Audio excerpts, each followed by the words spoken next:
வணக்கம். ஆஸ்ட்ரோவேலின் நல்ல நேரம் நிகழ்ச்சியின் சார்பாக அத்துணை சப்ஸ்கிரைபர்களையும் எல்லா அன்பு உள்ளங்களையும் எனது நண்பர்களையும் வருக வருக என வரவேற்பதில் பெருமகிழ்ச்சி கொள்கிறேன். வக்ரதுண்ட மகாகாய சூரிய கோடி சமப்பிரப அவிக்னம் குருமே தேவ சர்வகாரியேஷு சர்வதா. தென்னாட்டுடைய சிவனே போற்றி, என் நாட்டவர்க்கும் இறைவா போற்றி. நண்பர்களே, இந்த புத்தம் புதிய வீடியோவில் உங்கள் அத்துணை பேரையும் சந்திப்பதில் மிக்க மகிழ்ச்சி கொள்கிறேன். இன்னைக்கு நம்ம காதல் தலைப்பு சிறப்பு தொகுப்பு வகையில் இன்னைக்கு நம்ம பேச போகிறது விருச்சிக ராசி. விருச்சிகம் காலபுருஷனுடைய 8ஆம் வீடு, செவ்வாய் பகவானுடைய பெண் வீடு, அற்புதமான ஒரு ராசி, மறைவு தன்மையுடைய ராசி, உயிரையும் உடலையும் பிரித்தெடுக்கக்கூடிய இடம் விருச்சிகம். எல்லா விஷயத்தையும் மறைக்கக்கூடிய தன்மையுடையவர்கள் விருச்சிகம். இதுலேயும் ஒரு 20% நிறைய பேசுவாங்க, 80% பேசவே மாட்டாங்க. அப்படிப்பட்ட அற்புதமான விருச்சிகம் சந்திரன் நீச்சம் பெறுவதாலோ என்னமோ தெரியாது, விருச்சிகத்தில் இருக்கக்கூடியவங்களுக்கு ஏதோ ஒரு வகையில் மனத்தளர்ச்சி, மனசில் ஒரு காயம், ரணம், வடு இருந்துக்கிட்டே இருக்கு. அதுக்கெல்லாம் மருந்து என்ன? அவங்களுடைய காதல் வாழ்க்கை எப்படி இருக்கும்? முக்கியமான ஒரு காரணம் காதல் இல்லையா? அதுக்கப்புறம் திருமண வாழ்க்கை எப்படி இருக்கும்? அதை பற்றி பார்க்கலாம் வாங்க.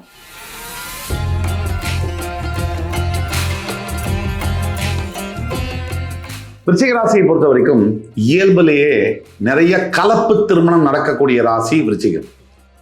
ஜாதி, மத, இனம், ஏன் நாடு தழுவி கல்யாணம் செய்யக்கூடிய ஒரு ராசி விருச்சிகம். இந்த கலப்பு திருமணம் விருச்சிக ராசிக்கு நடக்கும்போது அவர்களுடைய பெற்றோர்கள் அந்த கலப்பு திருமணத்தை ஏற்றுக்கொள்வார்களா இல்லையா? எப்படி ஏற்றுக்கொள்ள வைப்பது? எப்பவுமே எந்த பெற்றோருமே கலப்பு திருமணத்தை ஒற்றுக்கொள்வதில்லை. இன்னைக்கும் சரி, 2025 மேடை ஏறி நிறைய பேசுவாங்க. தான் வீட்டில் யாராவது லவ் பண்ணிட்டாங்கன்னா ஒத்துக்க மாட்டாங்க. ப்ராக்டிக்கல் ரீசன்ஸும் அதில் உண்மையும் இருக்குது. நம்ம ஒரேடியாக அவங்க சொல்கிறது தவறுன்னு சொல்லிட முடியாது. நடைமுறை வாழ்க்கை, யதார்த்த வாழ்க்கையில் நிறைய சிக்கல்கள் உள்ளது. பழக்க வழக்கங்கள் ஆரம்பித்து, நம்பிக்கைகள் ஆரம்பித்து, வழிபடக்கூடிய தெய்வங்கள் ஆரம்பித்து, தெய்வத்துக்கு என்னமோ நம்மளை பற்றி வித்தியாசம் இல்லைனா நமக்கு 1000 வித்தியாசம் இருக்கே. இந்தந்த தெய்வம் இதுன்னு சொல்லிட்டு இந்த தெய்வம் தான் பெருசு, இந்த தெய்வம் பெருசு இல்லைன்னு நினைக்கக்கூடியது நாம தானே. தெய்வம் அதை பற்றி நினைக்கல. நம்மளை பிறந்த கருப்பு, சிகப்பு, நீளம், குட்டை, நெட்டை எல்லாரையும் ஒன்றா தான் நினைக்கிறார் தெய்வம். ஆனால் மனிதர்களில் என்னன்னா, இந்த ஜாதி விட்டு ஜாதி பழக்க வழக்கங்கள் மாற்றுபடுவதனால நிறைய நம்மளுடைய இந்தியன் சொசைட்டியில் நிறைய சேஞ்சஸ் இருக்குது. ஒரு கம்யூனிட்டிக்கும் இன்னொரு கம்யூனிட்டிக்கும் நிறைய வித்தியாசங்கள், பழக்க வழக்கங்கள்லாம் இருக்கிறதுனால அவங்க அதை எதிர்க்கிறாங்க. அதில் சில யதார்த்த உண்மைகளும் உண்டு, யதார்த்த நியாயங்களும் உண்டு. ஆனாலும் கலப்பு திருமணத்தை ஆதரிக்கத்தான் வேண்டும். ஏன்னா சொல்லி கொடுத்து இன்னும் இந்த சமுதாயம் முதிர்ச்சி அடைய வேண்டும். யாரும் விரும்பக்கூடிய யாரையும் திருமணம் செய்யலாம்ங்கிற நிலைமை, அதை ஒத்துக்கொள்ளக்கூடிய பக்குவமும் எல்லாருக்கும் வரணும். வெஸ்டர்ன் கண்ட்ரீஸ்ல இது கிடையாது. நீங்க யாரை விரும்புறீங்களோ நீங்க கல்யாணம் பண்ணிக்கலாம். உங்களோட கல்யாணத்துல யாரும் தலையிடுறது இல்லை. இருந்தாலும் இங்க உள்ள கல்ச்சர்ல அங்க உள்ள அப்பா அம்மா நிறைய விஷயங்கள் பசங்களுக்கு செய்யவே மாட்டாங்க. இங்க உள்ள அப்பா அம்மா அப்படி இல்லையே.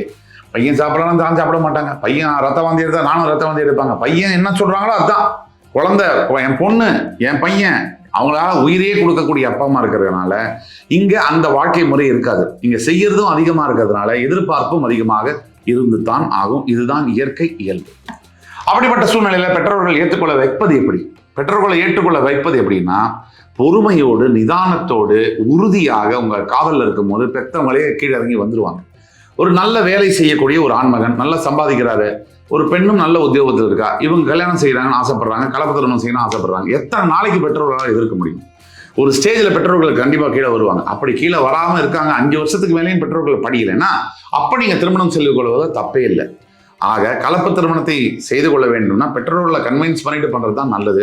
அதுக்காக பொறுமையை காக்க வேண்டும். விருச்சிக ராசியை பொறுத்த வரைக்கும் உங்களுடைய காதலன் காதலிக்கிட்டேயோ அல்லது வாழ்க்கை துணைக்கிட்டேயோ நீங்க எதிர்பார்க்கக்கூடிய முக்கிய குணம் என்னன்னா, முதல்ல அன்பு. சந்திரன் உங்களுக்கு நீச்சம். நீங்க அன்பு எங்க இருக்கோ அதை வெறி கொண்டு தேடுவீங்க. அதனால அன்பு யாரு கொடுக்குறாங்களோ அவங்க மேல உங்களுக்கு காதல் வரும், திருமணம் பண்ணிக்கணும்ன்ற ஆசை வரும், தீராத ஆசை வரும். அதாவது காதல்னா எப்படின்னா எக்கச்சக்கமான காதல். 1 மாசத்துல விடுறது, 2 மாசத்துல சுத்திட்டு விடுறது, அந்த காதல் இல்லை. உயிருக்கு உயிரான காதல் அது உங்களுக்கு வரும். அந்த மாதிரி வரும்பொழுது என்ன ஆகும்னா, எமோஷனலா நம்ம யாருக்கிட்டையாவது லாக் ஆனோம்னு சொன்னா நம்ம என்ன நம்மளே லூஸ் பண்ணிடுவோம். ஆக விருச்சிகத்துக்கு என்ன பிரச்சனை அப்படின்னா, எமோஷனலா ஆல்ரெடி நீங்க வீக். ஏன்னா சந்திரன் நீச்சம். அப்போ எமோஷனலாக வீக்காக இருக்கக்கூடிய பர்சன் யார் மேலேயாவது அட்டாச்மெண்ட் வச்சா அதுலேருந்து வெளில வர்றது கஷ்டம். இந்த பாயிண்ட்டை நீங்கள் ஞாபகம் வச்சுக்கணும். முக்கிய குணங்கள் என்னென்னா, அன்பு தான் நீங்கள் எதிர்பார்க்குறீங்க, அன்பை தான் எதிர்பார்க்கணும். ஆனால் கொஞ்சம் அறிவுடன் சேர்ந்து யதார்த்த அன்பை எதிர்பார்க்க வேண்டும். ரொம்ப ஓவராக டிப்ரெஷனுக்குள்ளே போகிறதோ இல்லை அடுத்தவங்கள்ட்ட நிறைய எக்ஸ்பெக்ட் பண்ணுறதோ இதை பண்ணக்கூடாது. ஏன்னா இந்த உலகத்தில் பிறந்த யாரும் நம்ம கூட வரமாட்டாங்க, நம்ம கூட போக மாட்டாங்க. இந்த உண்மையை ஞாபகம் வச்சுக்கணும். ரிஷிகராசியில் பிறந்த நீங்கள் குடும்பத்தில் சண்டை வருதுன்னு சொன்னால் எப்படி தீர்ப்பீங்கன்னு சொன்னால், எப்படி தீர்க்கணும்னு சொன்னால், உங்களோட திருமண வாழ்க்கையில் கொஞ்சம் பிரச்சனை வந்துருச்சு, எப்படி தீர்க்கணும்னு சொன்னால் கொஞ்சம் யோசிக்கிறதுக்கு டைம் விடணும். எதிராளி கொஞ்சம் யோசிக்கக்கூடிய தன்மையில் கொஞ்சம் டைம் விடணும். அப்படி விட தான் உங்களுக்கு வாழ்க்கையில் ஒரு பிடிப்பும் நம்பிக்கையும் வரும். இப்போ நம்மளே ஒரு தப்பு செஞ்சிட்டோம், இல்லை தப்பே செய்யலை, அடுத்தவங்க தப்பாக நினச்சிட்டாங்க அப்படின்னா கூட கொஞ்சம் ஸ்பேஸ் விட்டிங்கன்னா அவங்க திருப்பி வரக்கூடிய வாய்ப்புகள் அதிகம். மேலே மேலே மேலே மேலே போய் பேச ட்ரை பண்ணாலோ இது பண்ணாலோ இன்னும் வெறுப்பும் அந்த விரிசலும் பெரியதாக தான் ஆகுமே தவிர சின்னதாக ஆகாது. நீங்கள் எப்போவுமே ஒன்று வச்சுக்கோங்க, உங்கள் வாழ்க்கையை பொறுத்த வரைக்கும் உங்களோட குடும்ப சண்டையை எப்படி நீங்கள் தீர்க்கணும் அப்படின்னா, முக்கியமாக தியானம், தெய்வ நம்பிக்கை, அமைதி, இந்த 3 தான். இந்த 3 தான் கன்சிஸ்டண்ட்டாக நீங்கள் செஞ்சுட்டு வந்தீங்கன்னா உங்களோட குடும்ப பிரச்சனைகள் தீரும். ஸ்பேஸ் விடணும், இடம் விடணும், யோசிக்கிறதுக்கு வாய்ப்பு கொடுக்கணும், நிறைய வாய்ப்பு கொடுக்கணும். அப்படியும் அவங்க வரலைன்னா அப்படிப்பட்டால் நமக்கு எதுக்கு இல்லையா? அதனால வேணுங்கிற சந்தர்ப்பத்தை அவங்களுக்கு கொடுக்கணும். அதுதான் குடும்ப பிரச்சனை தீரக்கூடிய முக்கியமான ஒரு விஷயம். இந்த ராசியில பிறந்தவங்க காதல் திருமணம் எவ்வளவு முக்கியம்னு கருதுவாங்க அப்படின்னா, உயிரும் உடலும் காதலும் இவங்களுக்கு ஒண்ணுதான். நீங்க உங்களை மாதிரி காதலை நேசிக்கக்கூடியவங்க, காதலையும் நேசிக்கிறது வேற, காதலையவே நேசிக்கக்கூடியவங்க நீங்க தான். இந்த காதலை பத்தி உங்களுக்கு இருக்கக்கூடிய அந்த அட்டாச்மெண்ட், எமோஷனல் பாண்டிங், உங்களுக்கு காதல் இருக்கணும். காதலையும் இல்லைனாலும் அந்த காதலை காப்பாற்றுறதுல ரொம்ப மும்முரமாக இருப்பீங்க. நான் அந்த நினைவுகள், மறக்க முடியாத உண்மையான அன்பு, அந்த அட்டாச்மெண்ட்டு இதெல்லாம் மாறவே மாறாது, மாறவும் முடியாது. இதனால் உங்களுக்கு நிறைய சிரமங்களும் சந்திப்பீங்க, நிறைய பிரச்சனைகளையும் சந்திக்க. ஏன் தன்னுடைய சுய கௌரவத்தை இழந்து, தன்னுடைய சுய மரியாதை இழந்து, பணம், பொருள், ஹெல்த்து இதெல்லாம் கூட இழந்து சில பேர் தவிக்கிறாங்க. நீங்களும் அந்த மாதிரி இருக்கக்கூடாதுங்கிறதுனால சொல்கிறேன். எப்போவுமே தினசரி கடவுளுக்கு ஒரு 10 நிமிஷமாவது ஒரு ஸ்லோகம், ஒரு தியானம் செய்கிறது, கடவுள் வழிபாடுங்கிறது மிக அவசியம் உங்களுடைய வாழ்க்கையில். இந்த ராசியில் பிறந்தவங்க நீங்கள் திருமணம் ஆன பிறகு தான் உண்மை தெரியும். எப்பவுமே காதல் திருமணம் செய்யும் போது சந்தோஷமாக தான் இருக்கும்.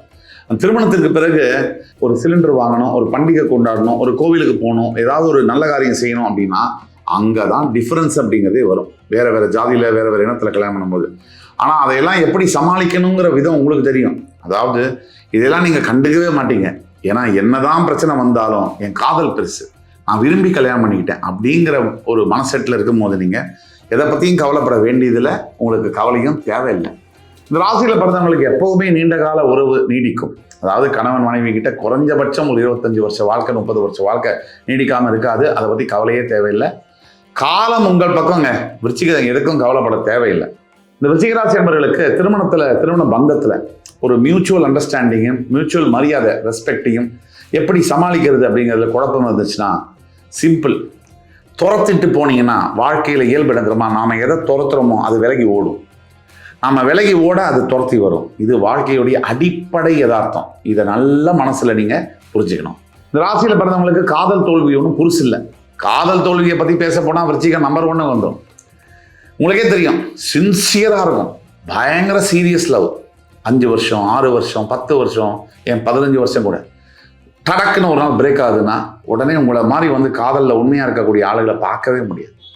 ஏன்னா மனமாற லவ் பண்ணுறீங்க, அன்பாக செலுத்துறீங்க, எல்லாத்தையும் இழக்கிறீங்க. அப்படியும் கூட அந்த லவ் அது மறையாது, அந்த தழும்பு அப்படியே தான் இருக்கும். ஆனால் நீங்கள் மூவ் ஆன் ஆகணும். வாழ்க்கையை கடைசி வரைக்கும் வாழ்ந்து பார்த்துடணும்.